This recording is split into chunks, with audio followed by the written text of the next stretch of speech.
Okay, so good morning.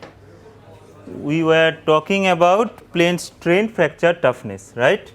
For that, we have seen earlier a graph which looks like this. That means what? Now, in this graph, we have one relationship between the specimen thickness and the Kc value. So, this side I have thickness, here I have Kc, and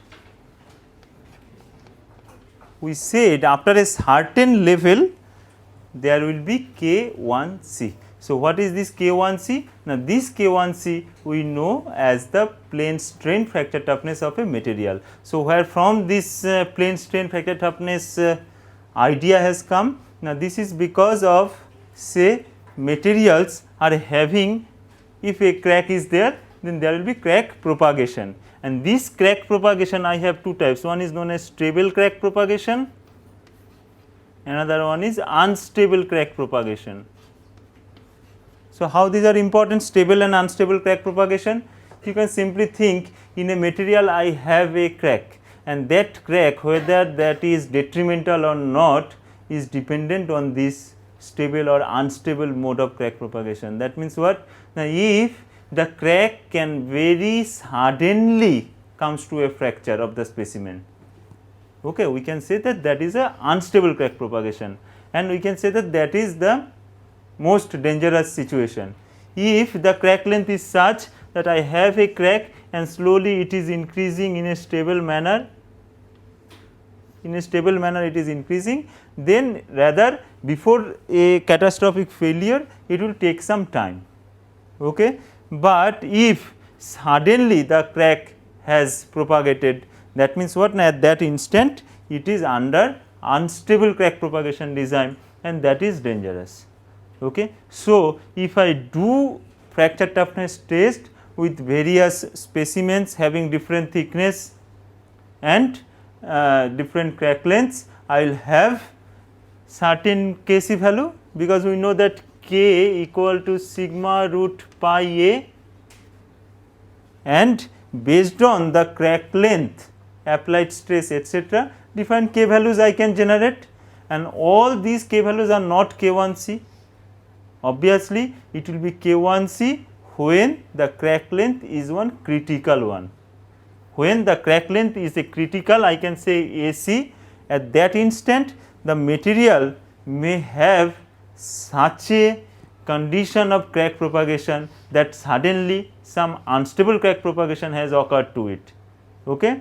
That A is known as AC, and if I have AC, here I can say it is Kc, and as the loading is under mode 1, so we call this as a K1C. Okay. So, this whether the crack length for that particular material is critical or not, etc., is dependent on the material's thickness. So, after certain thickness, I will see that the K values from a particular test which we are generating is not varying. Okay. So, after that particular thickness, we call that as K1C, and that particular test is known as plane strain fracture toughness test. Okay. This plane strain fracture toughness is a material property, because we see here that even if we are varying the specimen's thickness, it is not varying, the fracture toughness value is not varying. Okay. Up to this, is that clear? Okay. Then we have seen different, I think one only I have shown you in your last class, CT specimen. CT means the compact tension specimen. For that, the diagram I have drawn earlier, the dimensions I won't mention today for this, you know it, it is written in your book, mane copy. It looks something like this, and here I have loading option. Okay. This is the one particular compact tension specimen. Another one which we use is ACNB, single edge notch bending. So, if you can remember our earlier discussion, that A equal to B, A means small a and B means the thickness of a specimen. So, A small a equal to B, capital B, and we had W equal to 2B, W is the width of the specimen, है ना? Can you remember this? Okay, so A equal to B, crack length equal to that B, specimen thickness, and W width equal to 2B. These two things we had, A equal to B, W equal to 2B, these are for material thickness, and in this case the entire specimen length is 4.2 W. The entire specimen length is 4.2 W, and this loading point to loading point distance is 4 W. Okay. So, this distance is 4 W, loading point to loading point distance is 4 W, the entire specimen length is 4.2 W, and other things I said, A equal to B, W equal to 2B. So, where it will be A, where it will be B, that I think you must understand or not. A means the crack length. So, obviously, this is my A, in which direction it is B, that you see and find it out. Okay. Then before doing a test, as I said, these are the specimens, and also if you can remember earlier I said that the material when we are testing whether it is falling under a valid K1C test or not, for that I require a relationship of how much plastic deformation is there in a material. Okay. So, plastic deformation means how much big plastic zone it is making in it. That means what? The specimen thickness must have a relation with the plastic zone that it is forming. Okay. Do you understand this? Specimen thickness for a valid K1C test must have some relation with how much plastic zone is forming in a material. Okay. So, specimen thickness B is equal to, or you can write greater than or equal to. Why? Because I have seen after a certain length it increases, it does not vary. Okay. 2.5 K1C by sigma ys whole square, that equation earlier we have seen. So, where from this equation is coming? Now, we, as I said, that I have a relationship of this with a plastic zone size. So, at least this much K1C by sigma ys whole square, this much part of equation we have seen in our plastic zone size equation. So, if I write that for plane strain fracture toughness test, for plane strain, what is the plastic zone dimension? 1 by 6 pi K1C by sigma ys whole square, right. So, in this equation if I put in terms of plastic zone size, then I can write that 2.5 into 6 pi into this, na, B should be greater than equal to, B should be greater than equal to 2.5 into 6 pi into 1 by 6 pi, this one I can write like this. So, if I multiply this, it will come as something like 6, 18, 36, 40, around 47. So, Rp I can write. If you multiply this, you will get B should be greater than or equal to about 47 Rp. So, for a valid plane strain fracture toughness test, our specimen thickness should be about 50 times of its, about 50 times means greater than or equal to 47 point something times the plastic zone size for plane strain. Okay. So, that should be the specimen thickness. Okay. Is that clear? Why plastic zone size is important? For that also earlier we discussed that fracture toughness is the measure of how much it will get deformed, the material. Okay. And why K1C we are taking as the conservative level? Because this is the lowest possible fracture toughness, after that it is not reducing. We have seen from that curve that for any thickness beyond that critical thickness, the fracture toughness does not vary. That means, for a material this is the most conservative value, below this it is not coming down. Okay. So, for design purpose, if I take the material's fracture toughness as that level, so that is the safest one. Okay. So, this much is the plastic zone relationship and all. After that we have to see using these kinds of specimens how I can do a fracture toughness test. Okay. So, this is the specimen design that we have. Using these specimens to start a fracture toughness test, what we need to do is, firstly we need to have a very sharpest possible crack. Okay. So, for doing the test I need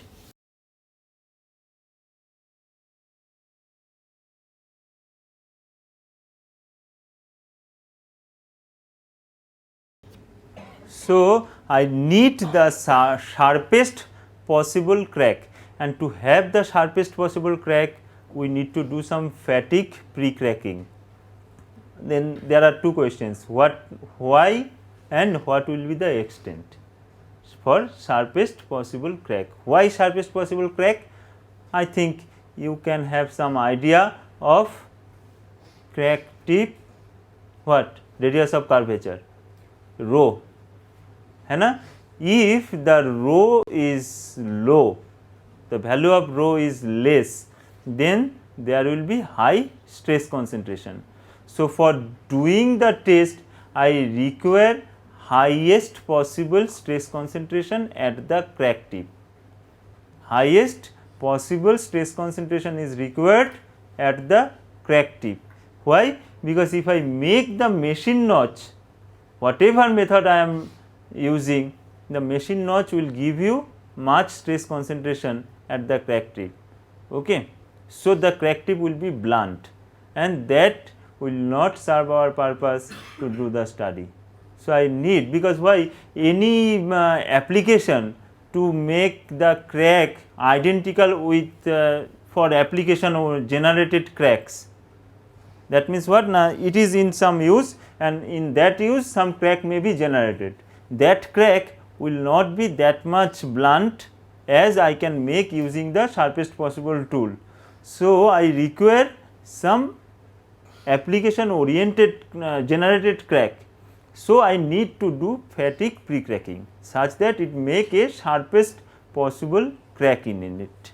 Okay. So, for after making the samples, what we require, we have to have some tension type fatigue. So, what is fatigue? I think you have some idea, but even here as I have not covered it till now. So, I can draw, say this is the 0 point, fatigue means cyclic loading we know. So, I will give some this kind of fatigue loading, that means what, now some tensile loading will impose on it, but that tensile loading will be always positive, we will not go to the negative side of the thing. That means say I have applied some 50 MPa load and then some 20 MPa load coming down. Okay. Say in this cyclic loading I have gone up to 50 MPa, come down to 20 MPa, again 50 MPa, 20 MPa, like that some tensile type fatigue loading has to be done to the specimen. And once we are doing this, after long number of cycles, say 1000 cycles, this notch will generate some small crack here. Okay. And that crack will be propagating after some duration, and what I will have, now we will have small extension of the crack after the notch, and if that happens, that crack which is generated will be very sharp.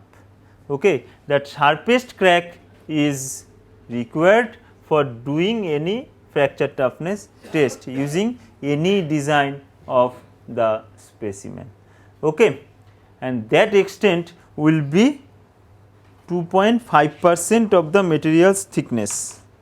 The fatigue pre-crack length is 2.5% of the thickness of the material, and whatever crack length we will be considering, that is the machine notch plus the fatigue pre-crack, means the initial crack length, you can say AI, initial crack length AI should be considered as the machine notch that we have created plus the fatigue pre-crack.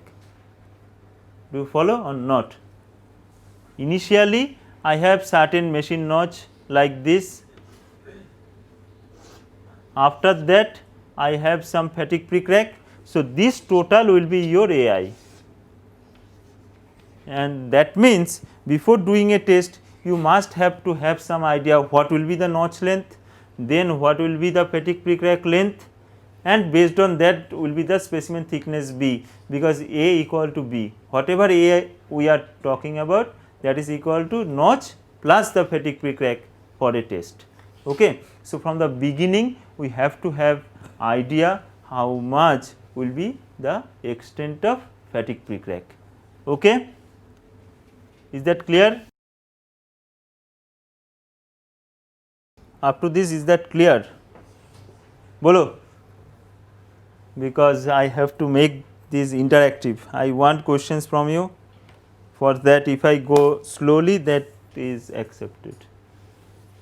So, what we have told now, because I have seen your mid-sem copies, and we have some specimen, whether it is plane strain or plane stress fracture toughness, that we have to decide from the plastic zone size, how much plastic deformation is there.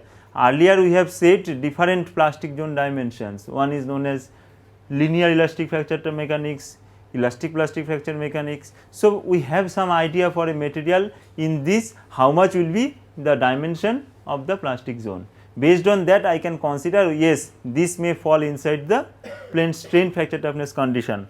Okay. That means plane strain fracture toughness comes under linear elastic fracture mechanics, and in that our specimen dimension is big, plastic zone size is small. Okay. And then what we said now, what is K1C plane strain fracture toughness of a material? This is based on the that curve we have seen, that with thickness, this question was also there, most of you have written impact toughness, I do not know why, it was very clearly mentioned fracture toughness in the question. Most of you have written impact toughness on this, impact toughness with thickness, how it is varying. Anyway, so we have seen this curve that I have drawn today, that with thickness how the material's fracture toughness varies. After some certain specimen thickness, this K does not vary, and we call that as the most conservative value of fracture toughness, and that is K1C. And when this instant comes, now when there is unstable crack growth in a material. Why unstable crack growth is important? Now, if unstable crack growth is there, that means that is a dangerous situation, and from there suddenly material may have the catastrophic failure. Okay. If there is stable crack growth, means slowly the crack is increasing in length, that means what? Now, the crack is increasing in length, but material is not failing catastrophically. Okay. So, that slow increase in crack length is not that much dangerous. So, unstable crack growth, that value I require, and that tells us as the level of fracture toughness of the material under plane strain condition. Okay. So, for doing this I have different specimen geometries, mostly used geometries are these two, CT means compact tension and ACNB means single edge notch bending. Why it is single edge notch bending? Because the notch is present in one particular edge, as this is called single edge, so double edge must be there, but those things I am not introducing here. So, single edge notch I have, and the loading is different from here to here. Here it is tensile kind of loading, here I am giving some bend load to this. Okay. So, it is single edge notch bend test, and then I said I require what? I require some fatigue pre-cracking in the specimens. Why fatigue pre-cracking is required? Because of giving some sharpest possible crack. Why sharpest possible is required? Now, that is because to increase the stress concentration, and in a practical situation also the blunt crack like which we have made by using some machine is not present. That is not present, means for a long duration of work or using a specimen, not specimen, component in some certain application, the crack that will be generated is generated from the experiment, from the use itself, not by some machine cut or something. So, that crack is very sharp, and based on that only I have to assess what is the material's toughness, fracture toughness. Okay. So, I require that very sharpest possible crack, and that is why I require to give some fatigue pre-cracking. So, what is fatigue pre-cracking then? Now, I have to load the specimen before at all starting the actual fracture toughness test. I require to load it for some fatigue loading. So, this fatigue loading will give you some crack, and this loading will be tension type. Tension type, why it has to be given? Because if I give tension compression type, then cracking will require much more time, because once it is opening, another case it is closing. But if it is tension type, always it is under some tension load. So, always it is some opening, more opening, less opening, but it is opening. Okay. So, that is given. How much will be the extent of fatigue pre-cracking? Now, 2.5% of the specimen thickness, and this specimen thickness that I said, that is also having some certain criteria, that is B specimen thickness is related to the plastic zone size of plane strain condition. Plane strain condition plastic zone size is what? Now, 1 by 6 by K1C by sigma ys whole square. So, based on that, if I calculate that B, I will find it is about 50 times of the plastic zone size. The specimen thickness B should be greater than or equal to. Why greater than or equal to? Because that curve I have seen that if it is greater than, then there is no problem, because fracture toughness does not vary. So, B should be greater than or equal to 2.5 K1C by sigma ys whole square. Okay. So, that indicates that if I start a test, I need to first have some idea about the specimen's fracture toughness. I have to have some idea about the expected fracture toughness of the material. Okay. That means, if this is the material, say, for that I have to do the fracture toughness test. So, I have to have some idea, this is iron based material, okay, this fracture toughness is that much.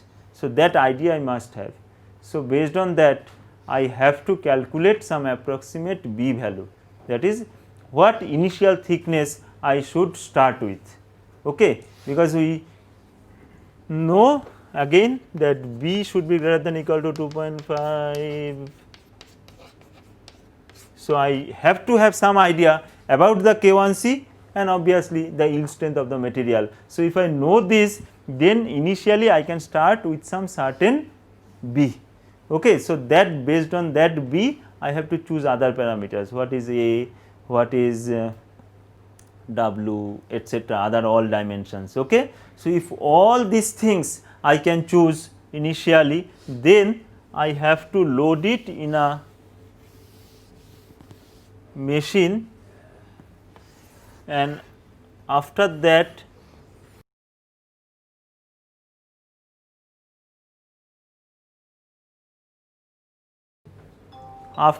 we will get some values, some curves.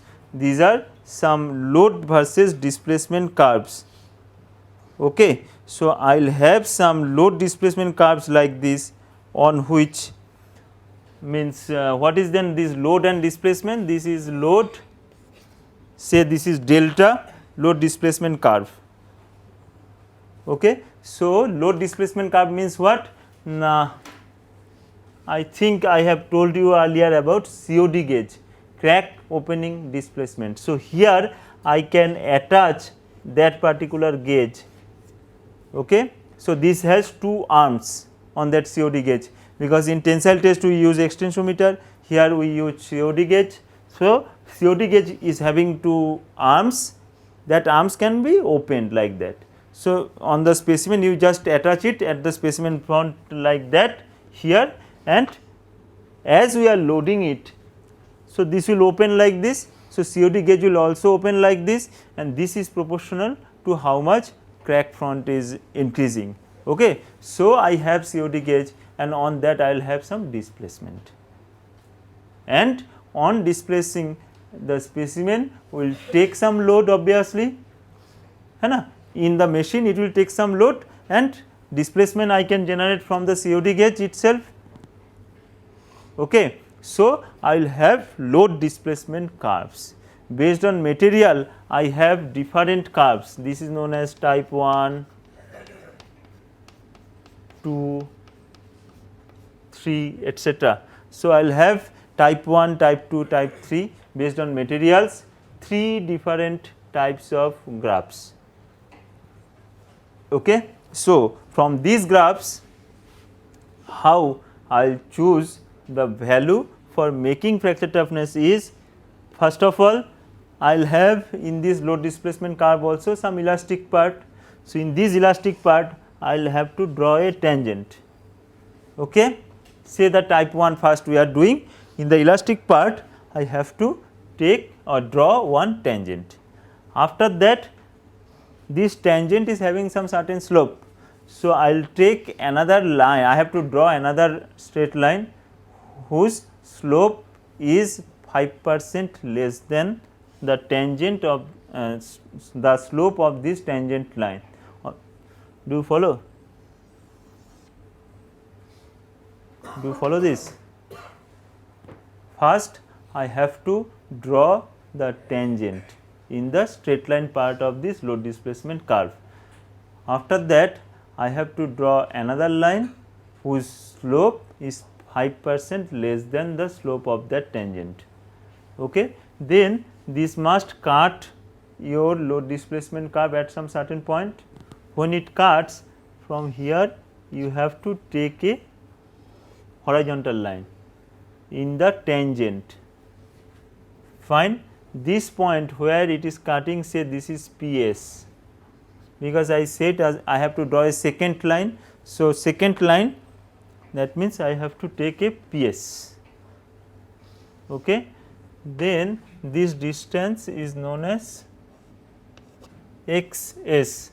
So, I have till now the tangent, a second line whose slope is 5% less than this tangent, and then that line cuts our curve at some certain point, that point is taken as PS. From here to the tangent I will draw a horizontal line, distance is XS. Okay. Achha. After that what I will do, from that point from this PS load I will take a load which is 80% of PS. I will take a load which is 80% of PS, say somewhere like here, then again draw one horizontal line, take that as x1. Okay. So, complications are there, you have to follow. So, I have things like tangent 5% second line, that is known as where it is cutting is known as PS. From PS I am drawing one straight line, horizontal line. On the tangent it will give you XS. From PS again you come down 80% on the curve, okay, 80% load. From that again on the horizontal line on the tangent will give you x1. If x1 by xs is less than 1 by 4, naki x1, yes, x1 by xs is less than 1 by 4.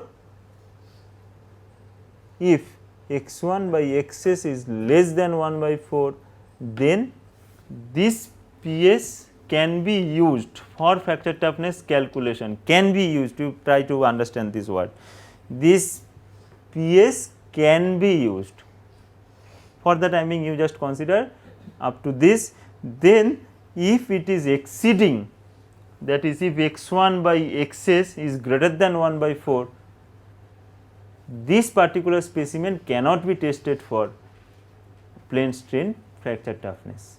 So, other method of fracture toughness determination may be applicable to this, but not plane strain fracture toughness, because it will be considered as very much ductile for doing a plane strain fracture toughness test. Okay. So, why and all those things you will slowly understand after seeing these things. So, this is the validity criteria of a fracture toughness test, plane strain fracture toughness test. This is, you can say, as the criteria number 1 here, that x1 by xs should be greater less than 1 by 4. Okay.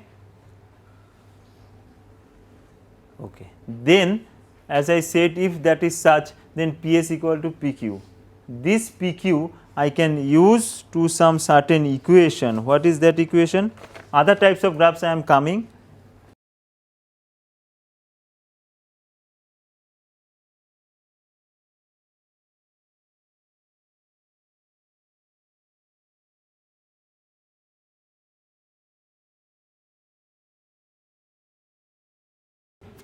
So, as I said that PQ has to be used in this type of equations. What is FA by W? Again is a big equation that you need not to remember for any application, any purpose, because whenever you will be asked to calculate fracture toughness based on this, it will be given. That need not to be remembered, again I am telling, but at least up to this much you can remember that KQ equal to PQ by BW to the power half, and KQ equal to PQ into S by BW to the power 3 by 2. For which case these two are? Do you have any idea? Anything you can tell? If you not, then first one is for CT specimen, second one is for ACNB specimen. Here the term S means span. So, ACNB specimen is having some span, isn't it? 4W, 4.2W, these things are there. Okay, so that is known as span. You see the book for this. So, for the time being, you consider that the first case it is CT specimen, second case it is ACNB specimen, means the fracture toughness you can do by using any kind of specimen. So, whichever kind of specimen you are using, you may have these 3 types of graphs, and based on these 3 types of graphs I can use this in our equation. Okay. Okay. So, these are the steps of studying the fracture toughness of a material. After this, as I have written here KQ, so using that KQ again, that you have to put in the B equation. What is that equation? Now, B should be greater than or equal to 2.5 K1C by sigma ys whole square. On that equation, instead of K1C, you have to write there as KQ. So, this KQ if you put here and you find that is satisfying your initial thickness condition, then only this can be written as K1C. KQ equal to K1C if it satisfies this equation. So, once you have done the test based on this x1 by xs, you can have some idea. Based on x1 by xs, you can have idea whether the test can be further proceed or not, the calculations. Then after that you have decided some PQ. There is another criteria that I am not involving now, PQ by Pmax, another one is there, so that you forget, but x1 by xs is there. Then based on that PQ you have to put in this equation, you will get KQ. That KQ you put here, you will get whether it is greater than or equal to B, B is greater than or equal to this value or not. So, if it satisfies, then only KQ equal to K1C. So, please try to understand whatever I told today, and go back your home hostel and try to read it from Dieter's book. This part is given in Dieter's book very nicely, section 11.5 of Dieter, that you read. Okay. And if you do not understand, please come back to me. Another criteria is given in Dieter, so that you read, I will not tell. Okay. In type 2, what we find now here, like continuously it was going up. Type 2, after that some certain maximum, it suddenly comes down, again go up. So, what does it mean? Suddenly comes down means suddenly there is some unstable crack growth. as I said, unstable crack growth is the criteria for plane strain fracture toughness determination. So, sudden coming down means suddenly there is some unstable crack growth. So, that has to be considered as the materials, means that may be considered as PQ, because there is sudden coming down, but this has to be maintained again, that second line etc., those things has to be maintained. Do you follow? This line, then that line where it is cutting, but PQ has to be considered as the maximum, but x1 by x is lesser than 1 by 4, that has to be followed. Okay. Whatever value P here it is coming after the second line where it is cutting the curve, based on that I have to have this x1 by xs, but even it is after it is following this, the PQ should be this maximum point, and in this case sudden unstable crack growth, after this there is no going up. So, here it is very straightforward that it can be used for plane strain fracture toughness calculation, and that should be the PQ value. Okay. Questions up to this? You have to read it from Dieter's book. Okay. Questions up to this? Bolo. So, this is the test procedure. You, based on the materials, different kinds of curves you may get based on the materials ductility, brittleness etc. The third one, type 3, is the easiest one, because there is unstable crack growth, after that there is no any further stable cracking like this. But for some material you may have some sudden pop in, you can say sudden pop in, that means sudden unstable crack growth, after that again stable crack growth. So, for that material you can consider this. For some material the chances of getting a proper value in this case is less, but even for some I can get all these relationships done. Okay. So, after getting PQ from the equation from these graphs, we use that in equation, we get some KQ, that KQ again we use in another equation of B, we get some value. If that is following, then only we call this as plane strain fracture toughness. Okay. Another condition that I did not mention, I must mention, you did it from book. Okay. PQ by P max should be less than 1, sorry, P max by PQ should be less than 1.1. P max by PQ should be less than 1.1. This is another condition you see. For doing a valid fracture toughness test, we have to have all these criteria matched. Okay.